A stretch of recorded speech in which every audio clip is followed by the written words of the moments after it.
nga ba ang dahilan ng separation? Tama. Because she's gonna have a movie. And tungkol saan ba, it's about love. Siyempre ikaw bilang lalaki, oh my gosh, you know, iba yung partner. Oo. Tapos ang layo ah. Makalipad nga doon. Pero hindi ka naman binigyan ng pagkakataong magselos. Nagselos ka ba kay Alden? Selos, masyadong mababaw ang salitang Oo selos. nga. Hindi ako hindi siya selos eh. It's more of it's just different. Oo. You know, and yung feeling It's a naman- different feeling. No? Yeah, it's a different feeling kasi yung selos, makukuha mo lang yan kung saan-saan eh. Oo. Ito ibang usapan siya eh. Doon nagkaroon ng security eh. Doon kami lalong naging tight ni Catherine Ganda. dahil doon.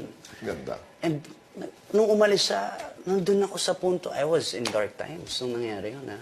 Ah, talaga? Yeah, hindi yun basta okay lang ako. Hindi, it was different. I mean, minsan nasa banyo ako for hours lang.